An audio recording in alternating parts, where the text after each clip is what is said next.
Hello दोस्तों, स्वागत है एक बार फिर आप सभी का आपके अपने यूट्यूब चैनल पीएच क्लासेस पर, जिस पर आज के वीडियो लेक्चर में डियर स्टूडेंट हम पढ़ेंगे आवेश वाहक की गतिशीलता के बारे में। और बाद में हम पढ़ेंगे बेटा इसी लेक्चर में कि गतिशीलता तथा वैद्युत धारा और धारा घनत्व में क्या संबंध होता है स्टूडेंट। तो आइए शुरू करते हैं अपने वीडियो लेक्चर को और देखते हैं बेटा कि गतिशीलता क्या होती है स्टूडेंट। ठीक है, तो गतिशीलता की जो डेफिनेशन है बेटा मैंने स्क्रीन पर ऑलरेडी लिख कर रखी है, लेकिन उसको हम बाद में समझेंगे बेटा। पहले हम जानेंगे गतिशीलता क्या होती है स्टूडेंट। ठीक है, तो गतिशीलता से बेटा जो रिलेटिव आपका डायग्राम है वो मैंने समय बचाने के लिए आपके लिए स्क्रीन पर पहले ही बना करके रखा है स्टूडेंट। ठीक है, तो ये क्या अच्छा डायग्राम है और ये किस प्रकार करता है आइए मैं आपको समझाता हूँ स्टूडेंट। ठीक है, तो देखिए आप देख रहे होंगे स्टूडेंट कि ये PQ एक चालक है बेटा। PQ क्या है? एक चालक है। ठीक है, अब जब चालक है स्टूडेंट तो आप लोग जानते हैं कि कोई भी चीज़ चालक तब कहला सकती है बेटा जब उसमें पर्याप्त मात्रा में क्या हो बेटा, मुक्त इलेक्ट्रॉन हो। तो आप देख रहे होंगे कि इसमें जो आपने ये डायरेक्ट कलर से बनाया स्टैंड, ये सब क्या है? फ्री इलेक्ट्रॉन अर्थात मुक्त इलेक्ट्रॉन है। ठीक है, अब हमने बाद में क्या किया बेटा, इस चालक के सिरों को बैटरी के सिरों से जोड़ दिया। आप देख रहे होंगे स्टैंड, ये कोई बाह्य बैटरी स्टैंड, हमने इस चालक के दोनों सिरों को बाह्य बैटरी से जोड़ दिया स्टैंड। ठीक है, तो जैसे ही हमने बैटरी इसके सिरों से चालक को जोड़ेंगे स्टूडेंट, ठीक है, तो चालक में क्या होगा बेटा, वैद्युत क्षेत्र उत्पन्न हो जाएगा। आई हो आपको समझ में आ रहा होगा कि जैसे ही हम किसी चालक के सिरों को बैटरी के सिरों से जोड़ते हैं बेटा, तो चालक के सिरों में क्या होता है बेटा, चालक के सिरों के बीच क्या होता है बेटा, वैद्युत क्षेत्र उत्पन्न हो जाता है। अर्थात उसके अंदर जो मुक्त इलेक्ट्रॉन होते हैं बेटा वो गति करने लगते हैं। लेकिन खास बात बेटा ये होती है कि मुक्त इलेक्ट्रॉन जो होते हैं वैद्युत क्षेत्र की विपरीत दिशा में गति करते हैं। आप कहेंगे कि वैद्युत क्षेत्र किस ओर को होगा, उसको समझते हैं। देखिए अब आप देख रहे हैं बेटा कि ये बैटरी का धन टर्मिनल है। ठीक है, और ये बैटरी का बेटा क्या है, ऋण टर्मिनल है। ठीक है, तो याद रखें धारा जो बहती है बेटा हमेशा धन टर्मिनल से ऋण टर्मिनल की ओर प्रवाहित होती है, जबकि इसके अंदर जो इलेक्ट्रॉन होते हैं बेटा वो निगेटिव टर्मिनल से अर्थात ऋण टर्मिनल से धन टर्मिनल की ओर प्रवाहित होते हैं। ठीक है स्टूडेंट, तो अगर हम बात करें इस चालक में धारा की, क्या है बेटा, धारा, तो धारा बहेगी बेटा पॉजिटिव से नेगेटिव की ओर। अर्थात कहने का मतलब बेटा ये है कि धारा की जो डायरेक्शन होगी बेटा Q सिरे से P सिरे की ओर होगी। अर्थात चालक में जो धारा बहेगी बेटा I वो बहेगी आपकी Q सिरे से P सिरे की ओर, जबकि जो मुक्त इलेक्ट्रॉन होंगे इसके अंदर चालक के वो रहेंगे बेटा P सिरे से Q सिरे की ओर। आप इससे देख भी रहे होंगे स्टैंड कि जो डायग्राम मैंने जो कर रखा है जो फ्री इलेक्ट्रॉन बेटा सबका जो वेग है वो किस डायरेक्शन को बेटा, इस डायरेक्शन को है। अर्थात फ्री इलेक्ट्रॉन जो है बेटा किस ओर गति कर रहे हैं, P सिरे से Q सिरे की ओर गति कर रहे हैं, जबकि वैद्युत क्षेत्र जो है बेटा क्या है, Q सिरे से P सिरे की ओर है, क्योंकि वैद्युत क्षेत्र क्या होता है बेटा, धारा की ही दिशा में होता है। ठीक है, और इलेक्ट्रॉन जो गति करते हैं बेटा कि वैद्युत क्षेत्र के हमेशा विपरीत दिशा में गति करते हैं स्टैंड। ठीक है, तो देखिए अब पढ़ते हैं हम गतिशीलता की डेफिनेशन। देखिए क्या है डेफिनेशन, आप समझें। मैं लिखा है किसी आवेश वाहक को हम क्या कहते हैं बेटा, मुक्त इलेक्ट्रॉन, यानी मुक्त इलेक्ट्रॉनों को ही बेटा क्या कहा गया बेटा, आवेश वाहक कहा गया है। ठीक है, ठीक है, आवेश वाहक ब्रैकेट में लिख कर दिखाया है मुक्त इलेक्ट्रॉन के अनुगमन वेग BD, के अनुगमन वेग BD। आप देख रहे हैं बेटा जब हमने वैद्युत क्षेत्र इस चालक के सिरों के बीच लगाया है तो चालक के बेटा जो इलेक्ट्रॉन है बेटा एक नियत वेग से गति कर रहे हैं, उस नियत वेग को क्या कहते हैं बेटा, अनुगमन वेग कहते हैं स्टूडेंट। ठीक है, तो अनुगमन वेग BD तथा आरोपित विद्युत क्षेत्र E, यानी ये जो हमने विभवांतर लगाया बेटा इससे तो वैद्युत क्षेत्र उत्पन्न हुआ है ये E। ठीक है स्टूडेंट, तो अनुगमन वेग BD तथा वैद्युत क्षेत्र E के अनुपात को देखिए पढ़ते हैं कि अनुगमन वेग BD तथा आरोपित विद्युत क्षेत्र E के अनुपात को उस आवेश वाहक की गतिशीलता कहते हैं। इसे म्यू, किससे बेटा, म्यू से प्रदर्शित करते हैं। आई होप आपको समझ में आ रहा होगा स्टैंड कि जब हम किसी चालक के सिरों के बीच बैटरी लगाएंगे बेटा तो चालक में क्या होगा बेटा, मुक्त इलेक्ट्रॉन ठीक है गति करने लगेंगे, और गति करने की जो डायरेक्शन होगी बेटा वो वैद्युत क्षेत्र के विपरीत होगी। तो वैद्युत क्षेत्र E और अनुगमन वेग BD इनका जो अनुपात होता है स्टैंड वही क्या कहलाता है बेटा, आवेश वाहक की गतिशीलता कहलाता है स्टैंड। तो देखिए मैंने यही लिखा है बेटा कि म्यू बराबर, क्योंकि बेटा आवेश इसको गतिशीलता को कहाँ लिखते हैं बेटा, म्यू से लिखते हैं, म्यू से प्रदर्शित करते हैं, तो म्यू आ जाएगा BD/E, जहाँ BD क्या है बेटा, इन इलेक्ट्रॉनों का क्या है बेटा, अनुगमन वेग क्या है, अनुगमन वेग है बेटा, और E क्या है, आरोपित वैद्युत क्षेत्र स्टैंड। ठीक है, तो इसका जो फार्मूला है बेटा वो याद रखें, म्यू बराबर कहता है BD/E के बराबर होता है स्टैंड। ठीक है, अब देखिए आगे चलते हैं कि अब देखिए जब हमने अनुगमन वेग आप लोगों को पढ़ाया था स्टैंड, अनुगमन वेग उसका पढ़ाया था, तो उसका मान कितना आया था मैं आपको बताऊं, परंतु करके लिख देता हूं, परंतु ये हम आपको पढ़ा चुके हैं बेटा, बी डी का जो डेरिवेशन में कराया था बेटा वो आया था आपका माइनस स्मॉल ई और ये कैपिटल ई अपॉन एम, और बेटा क्या आता है टॉ, क्या आता टो आया था। बी डी का मान कितना आता है ये हम आप लोगों को बेटा पढ़ा चुके हैं पहले ही, ठीक है। जिन लोगों ने मेरा पहले वाली वीडियो नहीं देखे बेटा, पहले आप उनको देखिए, उनको देखेंगे तो ये आपको समझ में आ जाएगा कि हमने ये कहाँ पढ़ाया था स्टूडेंट, ठीक है। जब हमने अनुगमन वेग की बेटा परिभाषा पढ़ाई थी, ठीक है, जब तभी इस डेरिवेशन को हमने प्राप्त किया था स्टूडेंट, ठीक है। अब ये माइनस का जो चिन्ह है बेटा वो इस बात को संकेत करता है कि जो मुक्त इलेक्ट्रॉन होते हैं बेटा, फ्री इलेक्ट्रॉन होते हैं, वैद्युत क्षेत्र की विपरीत दिशा में करते हैं, क्योंकि वैद्युत क्षेत्र है बेटा क्यू सिरे से पी सिरे की ओर, लेकिन इलेक्ट्रॉन चल रहे हैं बेटा पी सिरे से क्यू सिरे की ओर स्टूडेंट, ठीक है। ऋणात्मक चिन्ह बेटा केवल इस बात को शो कर रहा है कि इलेक्ट्रॉन जो गति करते हैं बेटा वैद्युत क्षेत्र की विपरीत दिशा में करते हैं, ठीक है। अब मेरा कहने का तात्पर्य यदि हम इस माइनस चिन्ह को छोड़ दें, ठीक है, यानी मैं लिख देता हूँ अथवा करके लिख देता हूँ, अथवा मैं ये हम ऐसे लिख सकते हैं वी डी बराबर, अब मैं क्या कर रहा हूँ बेटा इस माइनस चिन्ह को छोड़ रहा हूँ, तो ये हो जाएगा बेटा स्मॉल ई और ये हो जाएगा बेटा आपका कैपिटल ई अपॉन में क्या रहेगा एम रहेगा, और ये बेटा क्या रहेगा आपका टो रहेगा, ठीक है स्टूडेंट। अब बेटा कि ये वाली जो वैल्यू है आप देख रहे हैं, ये जो वैल्यू है ई यानी स्मॉल ई और कैपिटल ई और ये टो अपॉन एम, ये मैं इस फार्मूले रख दूँ, बी डी की जगह रख दूँ, तब क्या होगा देखिए, तो देखिए बराबर हो जाएगा आपका, देखिए ये हो जाएगा म्यू बराबर हो जाएगा आपका, ये बी डी है बेटा, बी डी का मान क्या होता है देखिए ध्यान से, ई स्मॉल और ये बेटा कैपिटल ई यानी ये क्या बेटा वैद्युत क्षेत्र है, और ये क्या बेटा टॉ, ठीक है स्टैंड, और अपॉन में क्या है बेटा ये एम। चलिए मैं थोड़ा ऊपर से लेकर के दिखाऊं ताकि आप लोगों को अच्छा समझ में आए। ये हो गया बेटा इसका एम, ठीक है। अब हम लोग देखिए हम लोग कर रहे हैं का मान बेटा म्यू का मान, ठीक है बेटा, और ये क्या है इसके अपॉन में ई। अब ध्यान से देखकर स्टैंड आप देख रहे होंगे कि मैंने क्या करा, बी डी जो आपका ये ऊपर दिख रहा है बेटा बी डी का मैंने रख दिया बेटा स्मॉल ई कैपिटल ई और ये टो क्या है बेटा श्रांति काल है, ये क्या होता है बेटा मैं इसके बारे में आने वाली वीडियो में समझाऊंगा स्टैंड, ठीक है। और अपॉन एम ये बी डी का मान हो गया और ये हो गया, ठीक है स्टैंड। आप देख रहे होंगे बेटा ई से ई क्या हो जाएगा बेटा कैंसिल आउट हो जाएगा, ई से यहाँ से कैंसिल आउट हो जाएगा, तो बेटा आपका बचेगा म्यू बराबर हो जाएगा स्टैंड, ये हो जाएगा आपका बेटा स्मॉल ई और ये हो जाएगा बेटा आपका टो हो जाएगा, और ये क्या बचेगा बेटा आपका एम बचेगा। आई हो आपको समझ में आ रहा होगा स्टैंड। तो देखिए आप इस फार्मूले को देखो, जहाँ मी क्या है बेटा आवेश भाग की गतिशीलता है, ई क्या है बेटा एक इलेक्ट्रॉन पर आवेश है, और टी क्या है बेटा श्रांति काल है। श्रांति काल क्या होता है बेटा कि मैं हालांकि इसका वीडियो मैं आपको अलग से बना करके समझाऊंगा, फिर मैं बता देता हूँ बेटा कि मुक्त इलेक्ट्रॉन धातु के भीतर जब गति करते हैं स्टैंड या किसी चालक की तरह जो गति करते हैं तो वो धन आयनों से टकराते रहते हैं, किससे बेटा धन आयनों से टकराते रहते हैं, ठीक है। तो मुक्त इलेक्ट्रॉन की धन आयनों से दो क्रमागत टक्करों के बीच जो लगा समय होता है बेटा क्या कहलाता है श्रांति काल कहलाता है या विश्रांति काल कहलाता है स्टैंड, ठीक है, जिसे हम टो से प्रदर्शित करते हैं स्टैंड। और इसमें फार्मूला एम क्या है बेटा, एम क्या है इलेक्ट्रॉन का या आवेश भाग का क्या है बेटा द्रव्यमान है। तो इस बात की टेंशन ना लें बेटा कि ये जो विश्रांति काल यानी टो है, टो की डेफिनेशन बेटा मैं अलग से आप लोगों को समझाऊंगा।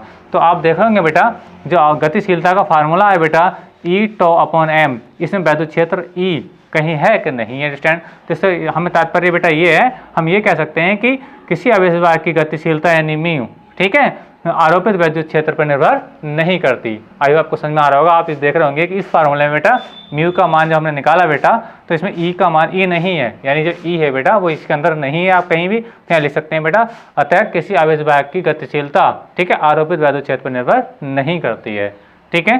तो मैं लिख देता हूँ इस चीज़ को, चलिए तो लिखेंगे देखिए अतः आवेश भाग का बेटा मतलब मुक्त इलेक्ट्रॉन से याद रखना कि गतिशीलता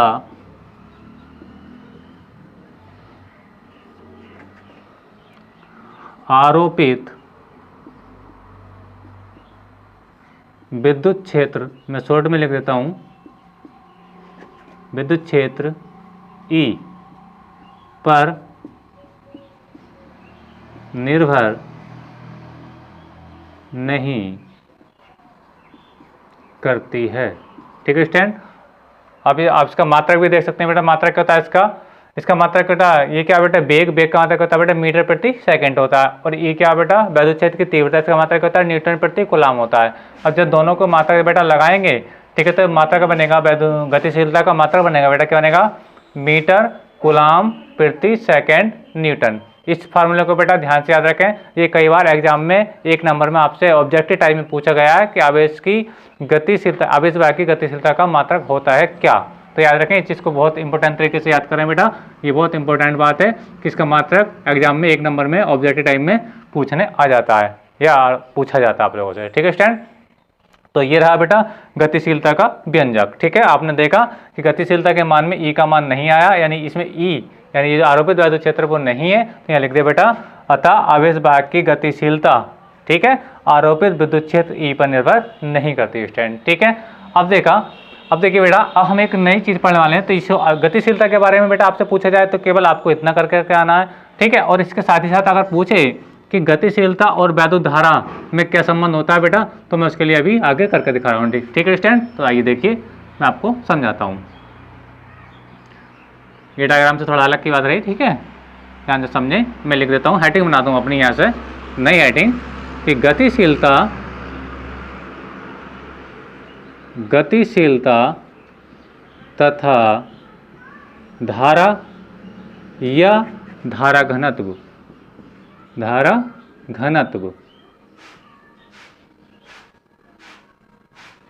में संबंध,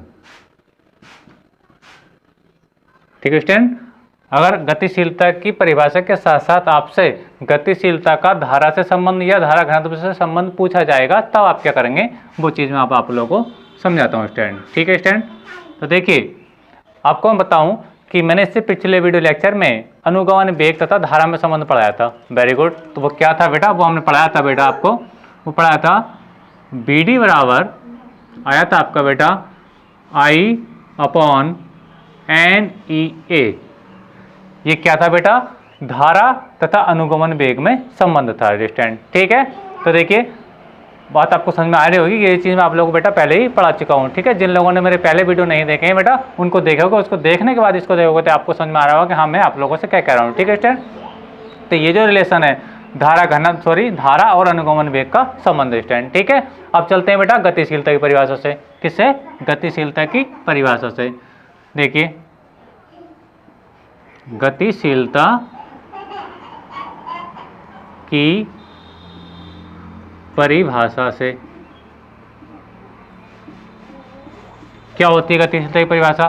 देखिए, ये होता है बेटा मी बराबर BD अपॉन ई। क्या होता है, मी बराबर BD अपॉन ई। मैं यहाँ पे लिख देता हूँ, क्या होता है बेटा, म्यू बराबर क्या होता है, BD अपॉन ई होता है। आप देखिए ध्यान से कि जो फार्मूला था म्यू बराबर BD अपॉन ई, वो भी मैंने यहाँ पे लगा दिया।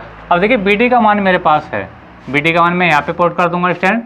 आप देखें, BD जो आप देख रहे हैं, BD का मान ये है अपने पास, तो मैं BD का मान यहाँ पे लगाऊंगा। तो देखिए क्या हो जाएगा, ये हो जाएगा बेटा म्यू बराबर हो जाएगा, BD का मान लगते हैं ऊपर, देखिए क्या है, I अपॉन क्या है बेटा, NEA। क्या है, NEA, ठीक है स्टूडेंट। काय का मान है ये, BD का मान है, और अपॉन में ई बेटा आपका ये आ गया, ठीक है स्टूडेंट। अच्छा, अब आप देखते हैं कि अब इसको नीचे उतारेंगे, देखिए कैसा हो जाएगा, इसका रियल आपको रूप कैसे देखने को मिलेगा। यानी ये हो जाएगा, मैं यहाँ पे लिख देता हूँ, यहाँ पे ये हो जाएगा बेटा म्यू बराबर आपको हो जाएगा I ऊपर हो जाएगा, और NEA बेटा ये नीचे आ जाएगा, तो ये हो जाएगा N, चलिए मैं थोड़ा सीधा करके लिख देता हूँ, NEA और क्या हो जाएगा बेटा, E हो जाएगा। क्या हो जाएगा, E। तो आप देख रहे होंगे बेटा कि ये जो रिलेशन है I अपॉन NEA, ये संबंध है बेटा गतिशीलता और वैद्युत धारा में। यानी ये जो संबंध है बेटा गतिशीलता और वैद्युत धारा में संबंध है। आई होप आपके समझ में आ रहा होगा स्टूडेंट, ठीक है। तो ये लिख सकते हैं कि यह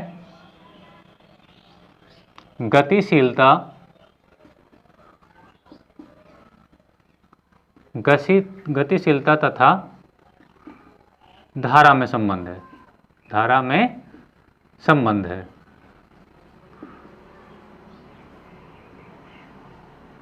ठीक है स्टूडेंट।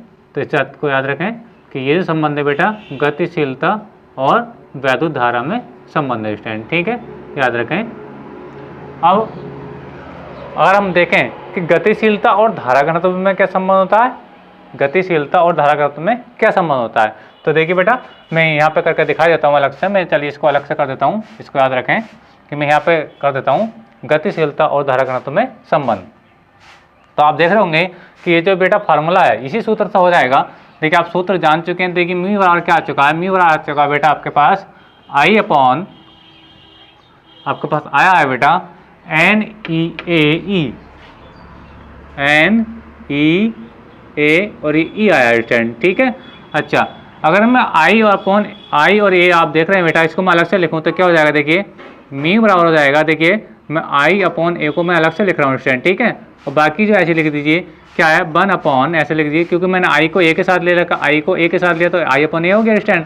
ये क्या होगा बेटा एन ई और ये क्या हो जाएगा बेटा ई हो जाएगा। आई होप आपको समझ में आ रहा होगा स्टैंड। ध्यान से समझें कि मैंने क्या किया स्टैंड कि यहाँ से आई और ए को मैंने साथ साथ लिखा तो ये आएगा, तो ऊपर तो कुछ नहीं बचेगा तो 1 बचेगा, तो 1 ही आएगा बेटा। यहाँ से N E A N E ई तो बचा आपको बेटा ये आ गया। अब ये जो आई अपॉन ए होता है बेटा क्या होता है, धारा घनत्व होता है। तो लिख देंगे परंतु आई अपॉन ए बड़ा क्या होता है बेटा जे, क्या होता है जे, यानी धारा घनत्व। तो देखिए मैं यहाँ जब जे लिखूंगा तो ये फार्मूला हो जाएगा। अब जे हो जाएगा, जे गुणा बन सक रहा हूँ तो क्या हो जाएगा, देखिए ध्यान समझे, ये हो जाएगा बेटा म्यू बराबर हो जाएगा बेटा आपका, ये बन जाएगा बेटा आपका जे, ठीक है। चलिए मैं इसको थोड़ा नीचे से लिख देता हूँ, म्यू बराबर हो जाएगा बेटा, ये तो जे का बराबर हो गया, जे की गुणा मैंने बन सका तो बेटा जे ही रहेगा। और ये क्या बेटा एन ई ई, एन, चलिए स्मॉल ई पहले लिख लेते हैं, एन ई ई, ठीक है स्टूडेंट।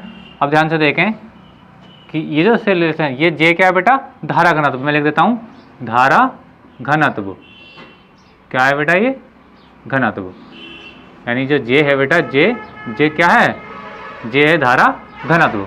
आई होप आपको समझ में आ रहा होगा।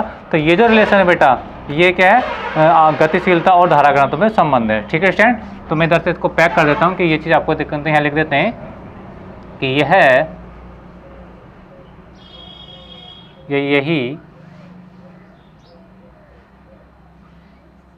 है गतिशीलता तथा धारा घनत्व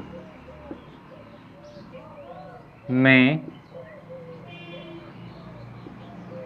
संबंध है, ठीक है स्टूडेंट।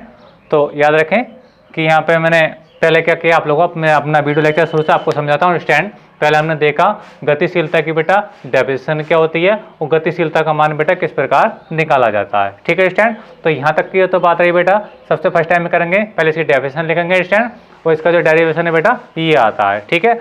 अब इस डेरिवेशन में आप लोग देख सकेंगे बेटा कि इसमें ई नहीं आ रहा है, यानी ई आरोपित वैद्युत क्षेत्र नहीं आ रहा है, तो यहाँ लिख देंगे बेटा अतः आवेश वाहक की गतिशीलता आरोपित विद्युत क्षेत्र पर निर्भर नहीं करती है स्टूडेंट, ठीक है। तो ये करने के बाद आप, ठीक है, जब ये प्रूव्ड हो जाएगा बेटा आप लोगों को इतने, ठीक है, ध्यान से करना अपने नोट्स में जब बनाएंगे बेटा, तो इतना करने के बाद उस हिंदी को लिखने के बाद आप कहाँ से स्टार्ट करेंगे, यहाँ से स्टार्ट करेंगे स्टूडेंट। यहाँ हेडिंग लगाएंगे बेटा गतिशीलता तथा धारा या धारा घनत्व में संबंध, ठीक है। तो बेटा आपको ये आपको प्रूव करना पड़ेगा। जब ये आपका बेटा प्रूव्ड हो जाएगा, ठीक है, आई होप को समझ में आ रहा होगा स्टूडेंट। यदि गतिशीलता और धारा में संबंध पूछेगा स्टूडेंट तो आप इतना प्रूव करके आएंगे। और साथ ही साथ उसने पूछा है कि गतिशीलता और धारा घनत्व में संबंध भी बताओ, तो बेटा आप ये भी करके दिखाएंगे। तो ये जो रिलेशन है बेटा ये क्या किसका रिलेशन है, गतिशीलता और आवेश घनत्व का संबंध। मैंने यहाँ लिख दिया ये है गतिशीलता तथा धारा घनत्व में संबंध है, ठीक है। ये यहाँ से जो रिलेशन आया है यानी इसका तीसरा पार्ट ये है, इसका जो फर्स्ट पार्ट है बेटा वो यहाँ से रहेगा, आपका यहाँ से यहाँ तक रहेगा फर्स्ट पार्ट, ठीक है। और ये दूसरा पार्ट मैं यहाँ से बताता हूँ, ये इसका दूसरा पार्ट है। चलिए मैं थोड़ा सा आपको बताता हूँ, ये इसका दूसरा पार्ट, ध्यान से समझें।